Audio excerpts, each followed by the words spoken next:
উপজেলা নির্বাচনে প্রার্থীরা চাইলেও সেনাবাহিনী মোতায়েনের কোনো সিদ্ধান্ত বা সুযোগ নেই বলে জানিয়েছেন নির্বাচন কমিশনার মোহাম্মদ আলমগীর। দুপুরে মাদারীপুরে কর্মকর্তাদের সাথে মতবিনিময় সভায় এই কথা বলেন তিনি। প্রার্থী ও ভোটারদের নিরাপত্তা দিতে পুলিশই যথেষ্ট উল্লেখ করে তিনি বলেন, নির্বাচনে র্যাব, বিজিবি, আনসার বাহিনীও কাজ করে। এদিকে কুমিল্লায় মতবিনিময় সভায় আরেক নির্বাচন কমিশনার আনিসুর রহমান বলেন, অনিয়মের অভিযোগ পেলে সঙ্গে সঙ্গে ব্যবস্থা নেওয়া হচ্ছে। প্রয়োজনে ভোট বাতিল করারও ক্ষমতা আছে নির্বাচন কমিশনের।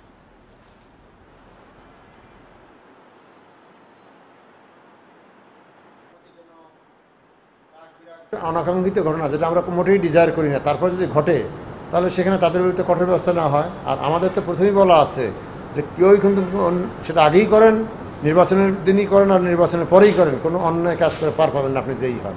কঠোর নজরদারিতে রাখছি এবং সেক্ষেত্রে যদি ব্যর্থ হয় সেক্ষেত্রে আমরা নির্বাচন স্থগিত করা, বন্ধ করে দেওয়া অথবা প্রার্থিতা বাতিল করা বা এই ধরনের যদি বড় ধরনের কোনো ব্যত্যয় বা প্রভাব সৃষ্টি করে